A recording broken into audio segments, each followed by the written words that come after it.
One of the more lonely things of doing online work as I do is the lack of people around you to celebrate a milestone. So I figured I would share it with you guys.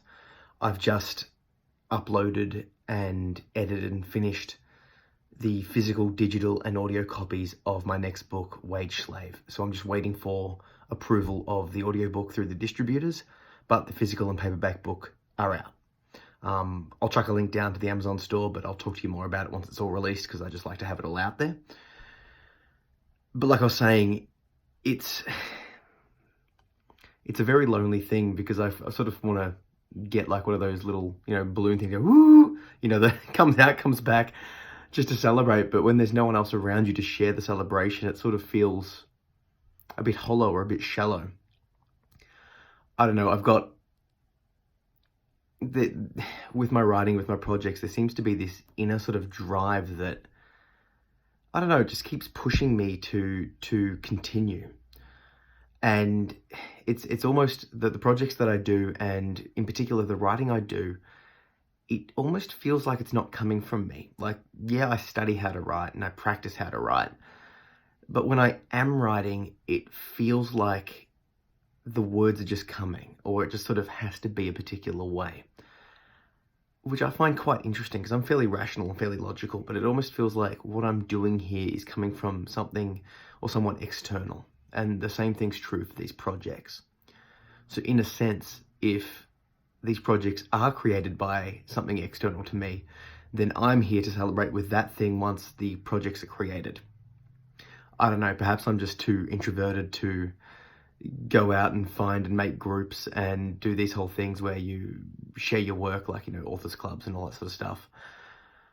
I don't know. I just want to write and keep doing what I'm doing. So anyway, I'll put the link below, but just a little quick thing about The Wage Slave. It's basically my homage to my absolute displeasure with work-life balance as it stands.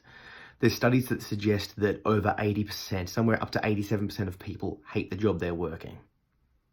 That terrifies me. And I know that at one stage of my life, I was one of that 87%. That number is just staggering. And it really is the impetus to call the book Wage Slave. So I pretty much put all of my feelings about that topic into this book, and re-listening to it and re-going over it again. It's depressing. It's motivating. It's depressing in the sense that it's like, this weight of crushed, soul-crushing feelings reminiscent of where I used to be. I'm like, how did I get through that? And it's motivating in the sense that I'm going to look at this and go, never again. If I'm in a workplace and the boss is treating me like shit, I'm done. If I don't like the hours or the conditions or it's unsafe, I'm out of there. And I know what some of you are probably thinking in the sense that it's like, yeah, but, I need money. I can't do this. I can't afford it. Look, I'm right there with you. I agree. When I quit my full-time teaching job and went down this path, I lost 2/3 of my income. Just gone. So I had to very quickly rejig what I deemed important. The clothes I wore, the food I ate, the subscription services, everything. I had to really sort of come back to my roots of what do I value, in the sense of, if I cut out everything that I don't value and just spend on what I do value, can I afford to live? What can I afford to do? And thankfully I was able to scrape by. Anyone that knows my past will know that I've been very poor in the past, so I was able to draw back on those sort of things and those skills and sort of get that hustle going. Thankfully now I'm able to be working a bit more, both from the mental perspective and from just the survival perspective.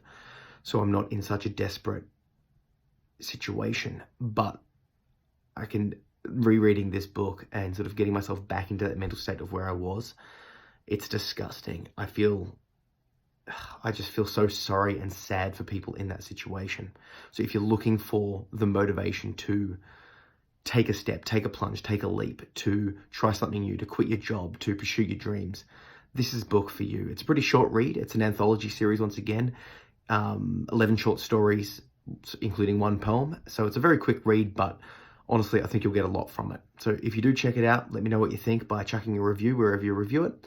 And yeah, contact me, connect with me, because, apparently online is all that I'm good for these days. I don't know.